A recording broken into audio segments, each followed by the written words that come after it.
Today on Locked On Phoenix Suns, 2 wins in 3 games, and the type of win we thought we would be seeing more of all season long, plus more interesting rotation decisions to break down, rookie standouts, and more. Let's go.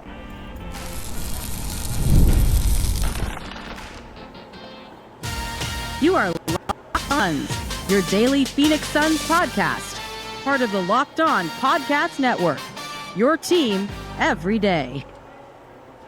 Welcome back into Locked On Phoenix Suns. I'm Brendon, Kleen, a staff writer at Awful Announcing and a credentialed Suns media member. Thank you for making Locked On Suns your first listen to kick off your winning Friday, I should say. Don't forget, Locked On Suns, free and available on all platforms, including YouTube. So click that follow or subscribe button. Do what thousands of other Suns fans have already done. Become an everydayer and get locked on to the Phoenix Suns right here each and every day. Joining me, as he always does, from right here at Footprint Center. It's been like almost 3 weeks since we did a show here. Oh, wow, yeah. My fellow Suns credentialed media member, how we feeling, Ben Garcia? I'm a little beaten down. What we've talked about before is this team hasn't won a lot recently, so we just come to expect a lot of disappointment. So as much as I want to relish in a win, like we kind of did a couple of nights ago when Beal went to the bench and things, you had at least an actual reason to believe things could kind of potentially turn around, and then they immediately lose that next game. But I'm okay. The wins don't matter until the Suns can put together a string of consistent basketball and prove to us, these aren't one-offs, this is who they are. They got to prove it, and unfortunately, we will hype up a lot of the good things from this game. 8-point win, 123-115 at home. They had to earn this one, but at home against the Hawks is not what's going to convince anybody. And honestly, no one game can because they've had so many in the other direction. But let's not start too much on a down note because my moment of the game, as we always start with, is the moment when I really started to feel good about this game and not just sort of think, well, maybe they'll win, but who really cares? It was the end of the third quarter. They went on a 7-0 run to go up 8. They started it off at 89-88.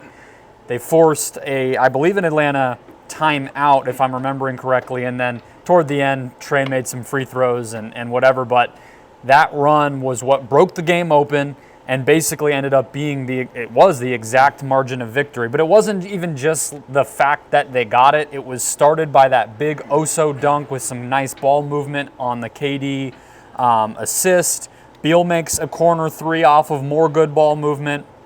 And I believe Beal had the coast-to-coast steal into the layup as part of it as well. So it was a lot of those recipes of the things we're just begging for this team to do on a night-in, night-out basis.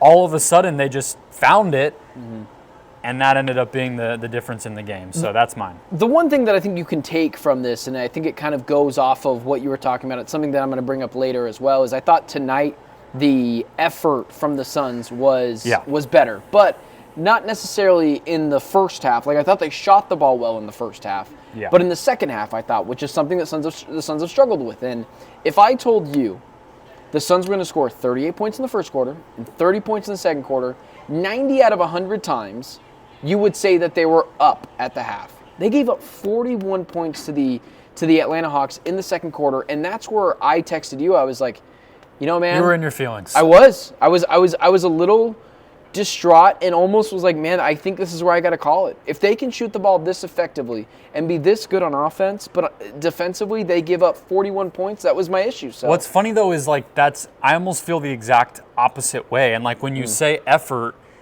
that is the blueprint isn't to be down, but the blueprint is to score 70 and maybe you give up 60. And so obviously that didn't happen because they were down, and I wouldn't. 72 and a half is insane, and they shouldn't do that. But also you kind of looked at that, and it was 12 of 18 from deep in the first half for Atlanta. We kind of would expect that would go back down to earth, and it did. 3 of 14 in the second half. You have a David Roddy flurry that even Quinn Snyder doesn't even believe in because he didn't even play the dude after that flurry. That came out of nowhere. You kind of scratched that off, and basically that was the difference in that first half was that weird Roddy moment, and that went away. So I think we're saying the same thing. When you see those moments in these games where they're able to create turnovers and do just enough on the defensive end to make plays and get momentum, that's going to be what it is. They're not going to win games 120-80.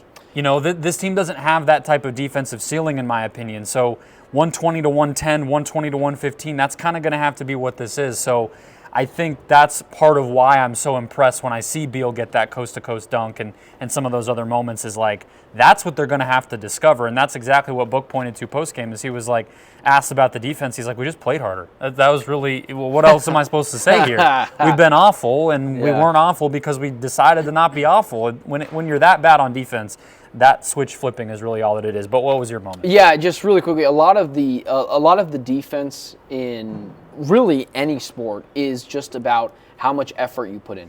You can be a decent defensive team just with effort. Now, you can't be great if you guys are all awful, but that's kind of the jump that you make just with the effort that the Suns showed tonight.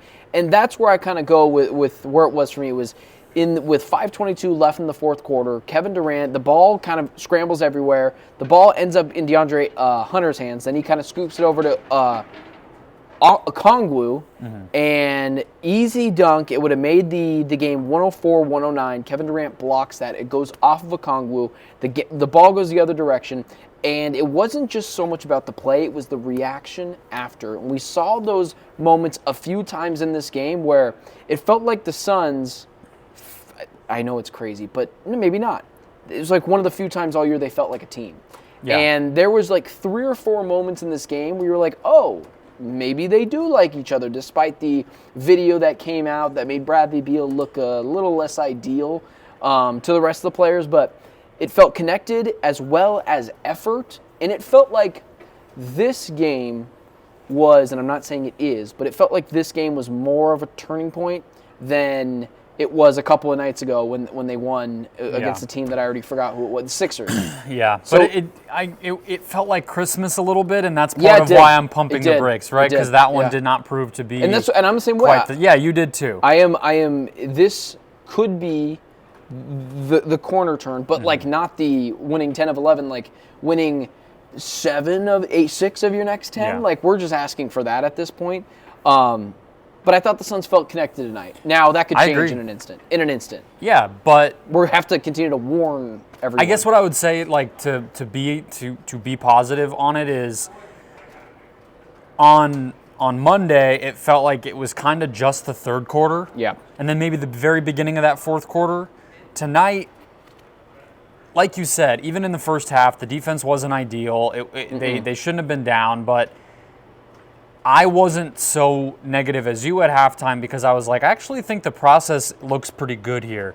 And so I wouldn't say that they had 4 quarters of like all out intense, emotional basketball, but it was closer to being 48 good minutes than you said all season, definitely since Thanksgiving. I mentioned it in the post-game short that I threw together and put on social media. It was at minimum their best win in about 2 months. I'd say, which is a really long time. I would probably point back to even the Nuggets win. That was in the midst of a bunch of losing streaks. Devin Booker wasn't in that game, so you weren't exactly sure what you were getting. I'd go all the way back to that Mavericks game. That was in early, mid-November. Yeah, I would say that was the Suns' best win since then, but it's hard because beating teams, and the Suns haven't beat bad teams, but being able to beat a Hawks team that you said tentatively are good, I'd probably go towards right in the middle. Sure. It was better to have that than to beat up on a bad team tonight. To be able to have that extra oomph, which obviously, but still. No Jalen Johnson for the Hawks, which, you can give that whatever stock you want to give it. This is still a team that was above 500. Every team deals with injuries. Yeah. So I think it is a solid win and something, of course, to build on. Let's talk about our bigger lessons of the game beyond just getting the win and what went into it. What does this win tell us? Next. First, today's show brought to you by Intuit TurboTax. That's right. It's that time of year. Are you tired of the endless waiting, wondering and worrying about your taxes? Well, now that can be a thing of the past. You see, taxes don't need to be complicated or stressful, even though the calendar flips and you start to get that anxiety. TurboTax is here to change the game and eliminate that for you by matching you with a TurboTax expert who can get to work on your return right away. No more waiting for answers, no more wondering if you're missing out on deductions. Whether you've got one form or 20, TurboTax experts give your taxes their undivided attention while you get real-time updates on their progress so you can focus on what really matters. Your real life, not the other nonsense of dealing with all of that. You won't have to lift the finger, but you'll get the peace of mind knowing that your taxes are being handled by the pros. Ben and I have a bunch of dumb freelancey jobs where we have the worst taxes on planet Earth. Yeah. So I think we're the target audience to tell you that the stress can be the worst, and whatever your situation, get rid of it with TurboTax. Head over to TurboTax.com today and get matched with your expert who's ready to take your taxes off your plate so you can focus on living your life. Only available with TurboTax Live full service, real-time updates only in the iOS mobile app. See guarantee details at TurboTax.com/guarantees. All right, Ben, let's keep it rolling here. So, reminder to sign up for the Locked On Suns daily newsletter. Ben's got one more to close out the week. All of our thoughts from this game right there for you. I'm happy you reminded me to do that. I would have forgot. So I Catch appreciate up with the you telling me to latest do that. episodes, NBA analysis, fantasy advice, and more. Best of all, you support us, and it's free for you. Let's get to it. Big lesson of the game. What do you got? I think the biggest thing, and because I want to harp on this, is, well, kind of two things, and it kind of goes off what I said before. The Suns can play well defensively for stretches that leads to good offense. Mm-hmm. You had mentioned this before, and again, I said this in the pregame short or in the postgame short, which was we haven't seen the Suns put together, and we still haven't seen it for a full game. This was the best Suns defensive performance in the second half that we've seen in a couple of months. And it shows me against a fine Hawks team, especially even offensively, that they are able to do that. Ryan Dunn, I thought, played pretty well, had a couple of stupid fouls, but it just, the rotations, I call it being at home, the energy, but it was just something that I feel like this team hasn't had in a couple of months, and it showed me that they can do that. Because in the first half, it was a tale of two halves. The first half, I was about ready to be like, sad boy, soy boy, it's over. Like, I don't think they can do it. In the second half, they flipped the switch. It only gave up 43 points. It was only 2 points more than they gave up all in the second quarter. So that's what we need to see. Effort, effort, effort, which is crazy to talk about a team with this much talent. And then defensively. So I don't know if Budenholzer snapped into it, or we'll talk about some DNPs in this game later on. Maybe that's what it was. But overall, that is what I wanted to see. And I'm happy to see that they haven't given up. Yeah. Because they could. They could just say, get us Butler or bring us death. Yeah, for sure. The Hawks had, they shot 60% from the field in that first half. I mentioned 12 of 18 from three and 5 turnovers. So in the second half, you mentioned the point totals, but also 6 turnovers compared to 5. They went from 60% three-point shooting all the way down to 49, or field goal shooting to 49. And I think Trae Young is the other part of that you really have to note, where Trae was 4 of 7 from the field, 13 points, 3 assists in the first half. Looked like he was kind of on his way to a big game. 2 of 8 in the second half, only 4 assists, but I think 2 or 3 turnovers. So Book was asked about this, and I mentioned the effort thing, of course, but he also said that they kind of re-emphasized their game plan on Trae, stopped allowing him to get to his right hand, where he was just kind of too comfortable in that first half, and that's kind of what Book attributed it to. But Ryan Dunn was a big part of that too, right? That's what I wanted to harp on. It was very interesting to see Ryan Dunn, a bigger guy. I don't know if we've seen that aspect of Ryan Dunn's game, hunting down a especially little guy in Trae Young, who's 6'1", 6'2", and kind of not all of either of those sizes. So I thought it was kind of interesting, especially in the first half, watching him hunt down Trae and not get lost. Like, a lot of the times, the smaller guys like to go after the bigger guys and get them on skates. Now that's more with bigs, not necessarily a wing like Dunn. Well, he hunted him down by making him foul him. He did. Basically. Yeah, man. No skates, but he some of just got some the of those contact. fouls were. Oh, I agree. Trae is one of the worst at it. But, I mean, listen, so was Chris Paul at the time, and we didn't love it, but we liked that it was for us. Yeah. Those are things that are good learning, which is why you want Dunn in the lineup. The stupid foul where he just caught him behind him and threw up a shot, which should be taken out of the game. But that's another Well, in conversation. October every season they don't call that, and then they start calling it again. And it's and that's a good learning experience for Ryan Dunn that he has to experience. Same with Oso. You got to put these guys in the games so that they know what to expect come playoff time. Yeah. Which they don't swallow the whistle as much as everyone likes to say they do. Yeah, and so on that, you and I noticed the same thing. I asked Bud about that, actually. I asked him about Dunn getting the chance to guard a smaller guy because for the most, if Jalen Johnson had played in this game, that wouldn't have been the case because Dunn would have had to guard him. Instead, Trae Young gets to be the matchup, and I was like, what did you think of just kind of that opportunity for him and also going through the foul trouble aspect of it and how he kind of dealt with all of that? And Bud basically kind of turned the question back on me and was like, well, the preparation for that is what I liked.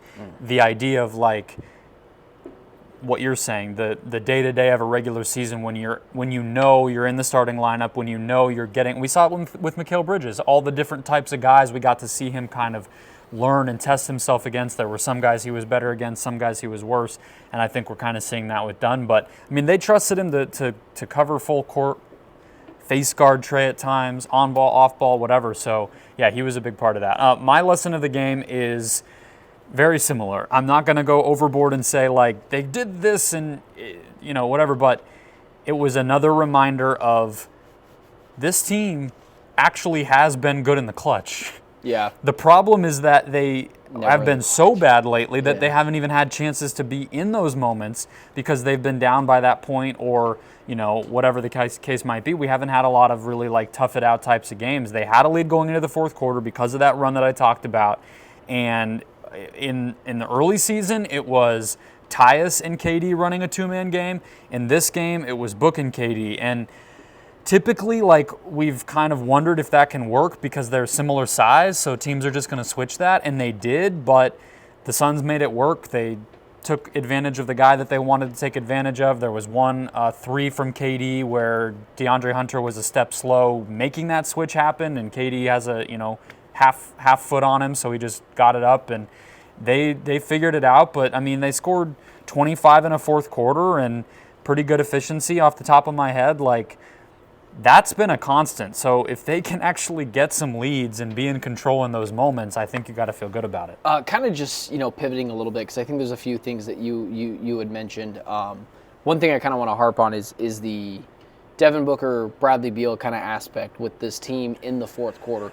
I think there's a conversation to at least start the rumblings of we've talked about fit, right, with this team, and you're not trading Booker. That's not what I'm trying to say, but Booker has had some issues fitting in with this new scheme. He was 0 for 8 from three-point land tonight. It's not to say he's not buying into it, but he was 9 for 21 again tonight. Not exactly a super efficient night from Devin Booker, while you have Bradley Beal, who's kind of thriving in 2 of 3 games off the bench offensively. And just something to me that in the fourth quarter, it's really the baton.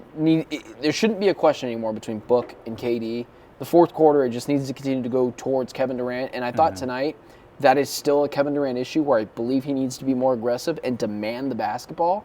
But it worked tonight. He's an unselfish player. But why do they need to change what they did today if it worked? Oh, because you beat the Hawks. The Hawks are 19-19. Is that going to work against a good team? Or against a really good team? I think we've seen the limits of what does it mean when you say Kevin Durant demands the basketball? Because we spent all of the end of December into January, duking it out with his mafia about the turnovers. Yeah. Because when he tries to orchestrate and just drive into the teeth of the defense, that doesn't go well. So I feel like whether it's Tyus or Book or Beal, if you think that could be part of it too, then that's what I think is going to be the sweet spot is run some action to get him a mismatch, get him into space to feel comfortable, and then get him the ball. But him initiating, I disagree. I think that's dangerous. You don't need to initiate offense. I agree with you in that you don't need to initiate offense to, demand plays being drawn up for you. I just think that we are starting to get to a point where I don't want necessarily Devin Booker shooting less, but I kind of want the guy shooting less. He is in a. The other night he played really well, right? But they lost. A couple weeks ago he played really well against Timberwolves, and they still lost. And there's just a correlation of Devin Booker taking a lot of shots, not being very efficient, been pretty good as a playmaker passing the ball recently, but in that fourth quarter, you were absolutely right. KD only took one shot. Book took 5. He was 2 of 5. And really it was Grayson. Grayson was good. Off of that with 2 threes and that drive to the basket where he got to the free throw line. He had 10 points in the fourth quarter, basically being that outlet that we saw him be so often last year. So, I don't disagree in this case that the Booker taking over was, if they lost, we would be focusing on it. So I'm not telling you you're wrong. I just think that's kind of the tough part that this team is still trying to figure out is like it can't just be KD doing it himself, but the other guys who need to touch the ball. Sometimes the ball doesn't get to KD if you start them with the ball. It's like that's kind of, I think, still what they're trying to figure out. It's just crazy to say that halfway through the season. It is. It's just kind of getting to the point where I really am starting to worry about Devin Booker and his fit. I don't think there was. I think he's just missing shots. I don't even know if it's fit. He's shooting like 43% from the field this year. I mean, that's not great. Yeah, no, it's not great. Yeah, 100%. But I think that he's just playing poorly. Well, I think it's also the fact that they've asked him, which I don't think is wrong, to shoot more 3-pointers, and he's never been. He's kind of like Trae Young in the fact where both of them are not actually as good as 3-point shooters as you think they actually are. Yeah, the percentages don't prove out the talent. I mean, man, 0 for 8 tonight from 3. Maybe at some point Bud has to do something different, but we're not seeing the best of Devin Booker tonight. No, not at all. Or not this season. On that note, though, the threes did come from the right places tonight, and that was something that jumped out to me. They didn't take a bunch of them. They only got up 33, but Tyus 7, KD 7, Book 8, Beal 5, Grayson 6. Like, that's perfect. You don't have to chuck 45 of them up, but if your best players, your best shooters are getting them open, that's, I think, a good thing, and the Book stuff, agreed. That needs to be kind of figured out along the way. How many three-pointers did Jusuf Nurkic get up tonight? That is a great question. That is the last thing we will cover in our bench mob vibe check, although he wasn't even part of any sort of anything off the bench. He didn't play. And we didn't know that was coming, but I don't think Suns fans will be disappointed that it did come. Or surprised. So we'll break it down next. First, today's show is brought to you. I was going to say Brocket to you because it's brought to you by Rocket Money. We might as well just combine those words. Rocket Money helps you find the subscriptions you forgot about, get rid of those obnoxious fees and payments, and as a result, monitor your spending, lower your bills, and grow your savings. It brings everything together in one place, whether it's subscriptions, spending habits, or the goals. Maybe this time of year is the perfect time for it. Rocket Money has over 5 million users, saving them a total of $500 million. That's pretty crazy. Up to $740 per year per person when you take advantage of all of the app's premium features. I've told you before, I'm in the media, I know people, I want to support. I'll do a little bit for a Patreon or a Substack or a this or that, and then all of a sudden I'm like, crap, I don't even think they're putting anything out anymore. Somehow I'm still paying them $5. How did that happen? Well, it's because I didn't have Rocket Money. That's how it happened.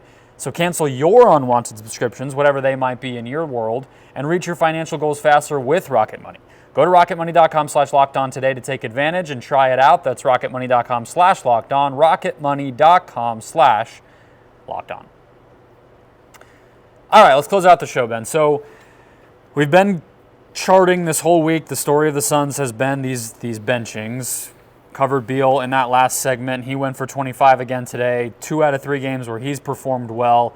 Nurk saw his minutes dwindle from the first game to the second game.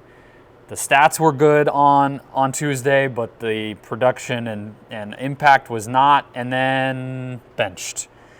Full-on DNP tonight, and Mason Plumlee plays 22 minutes. Oso back with 25. I mean, what is it this simple? Just get the worst player on the team out of the equation and you win a game? Well, I think, and this is going to upset a couple people because I don't think I was a Nurk defender. I think I was more. You were. Okay, all right. I was a Nurk defender. I think I was more so. I'm not saying it's a bad thing, but you were. I'm just saying I think more so I was not blaming everything on Jusuf Nurkic like I feel like we're still doing on the front court. When I was a bull defender, and I still believe if he had been playing, they'd be 1,000. They'd be better than Nurkic. 40-0. I think Budenholzer, because a couple weeks ago I was willing to send 2 guys to Alcatraz, and it seems like Budenholzer was listening to Locked On Suns maybe a couple weeks late, but he was backed up on episodes. He finally got to that episode and he went ahead and did it. Is he done? Is he coming back? Have you given up on bolstering his trade value? Yeah, that's if his trade value wasn't high this summer coming off of his best season since the injuries, he has no trade value. And that's mostly because of his contract, frankly, but whatever. Yeah, I mean, it's funny. I tweeted like, oh, it looks like Nurk got a DNP at the end of the first half, and obviously I kind of knew what was coming in the second half, but somebody went, trade? ?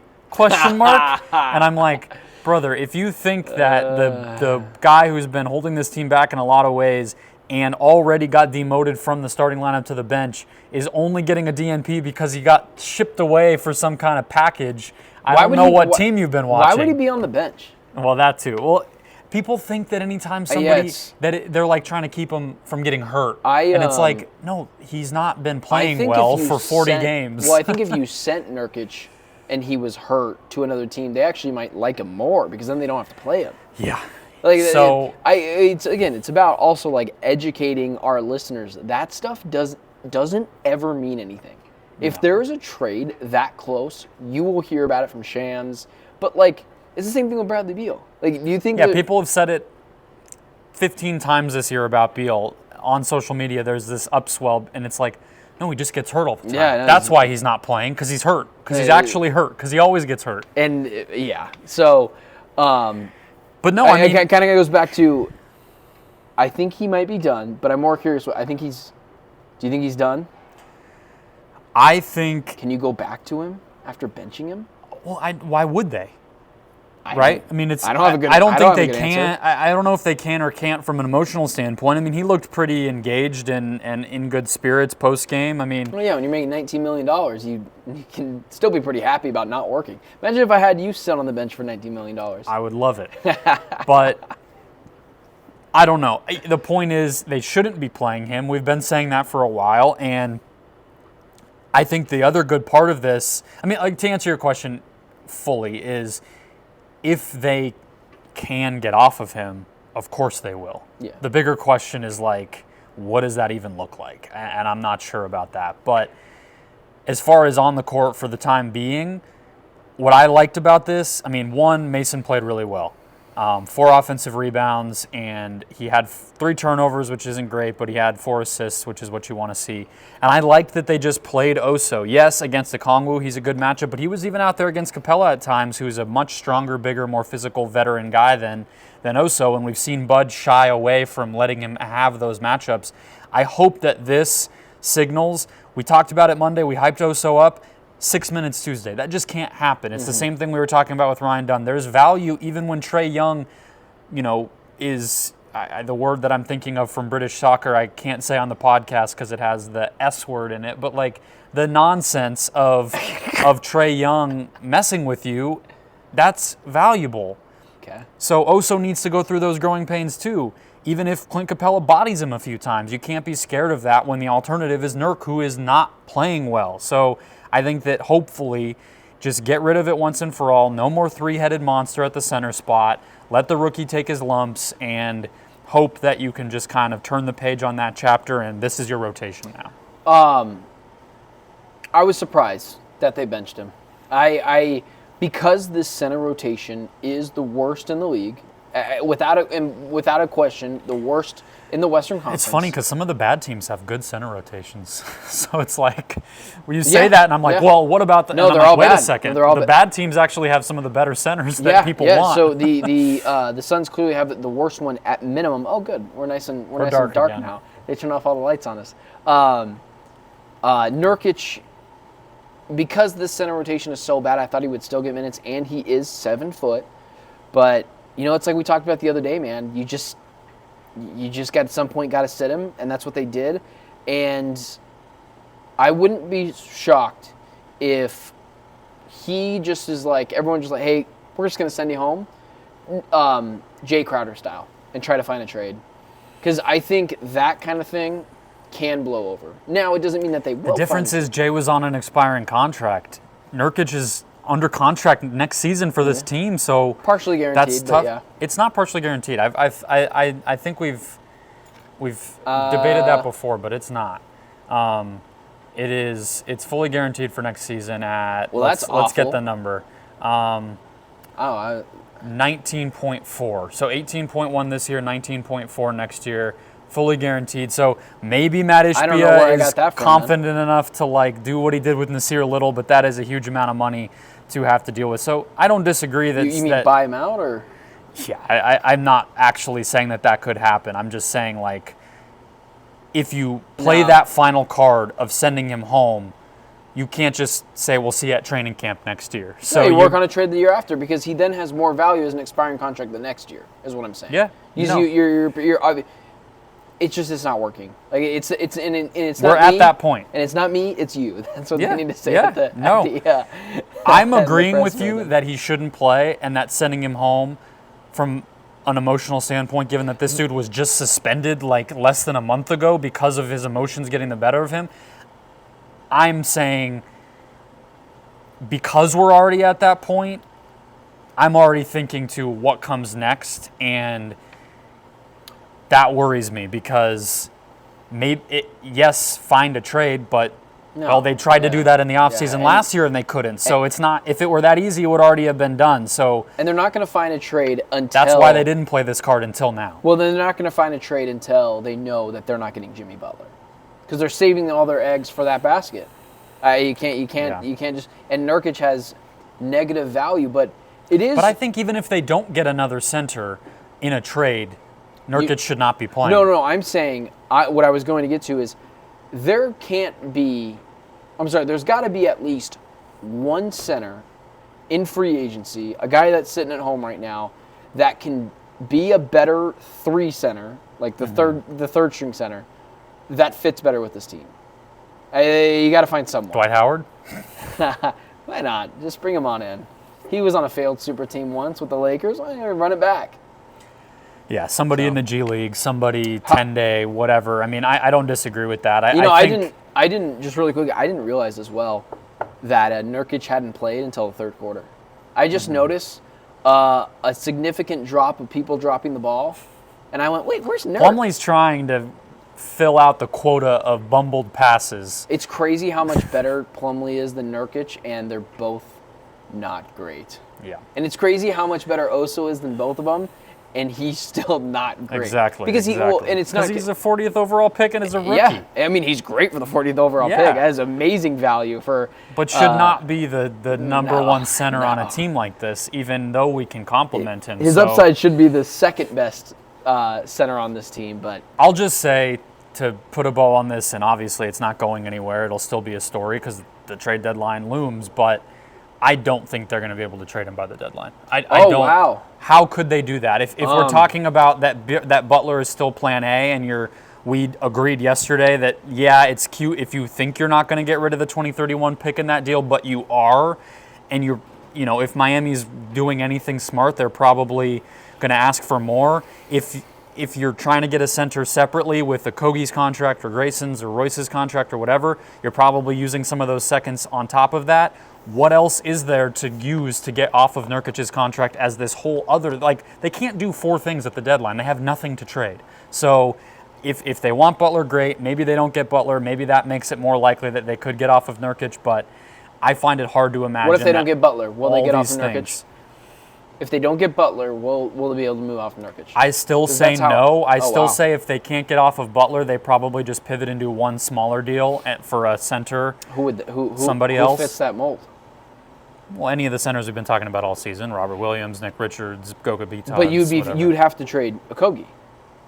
Yeah, Okogie or Grayson, and the second round picks, or maybe if it's a great one, you use the 2031 pick. Although I doubt that. I just think you.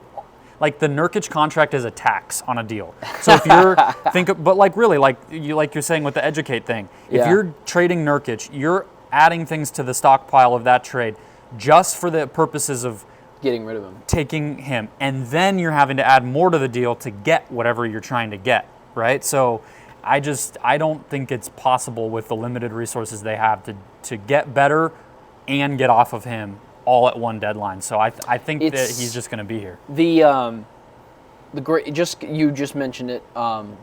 The Grayson aspect, if they had to trade him and keep Nurkic, that would suck. No matter who they bring back. That would suck. That would really, because we've felt like you can get rid of Nurkic if you get rid of some of your assets with him and you attach him with him. It would suck to have to go give up assets because you're not just sending Grayson. You're still going to have to send something with him. Mm-hmm. Lose Grayson, but and still have back. the Nurkic thing to deal with in the offseason. That'd be really tough because then that means you're basically keeping Nurkic for next year as well.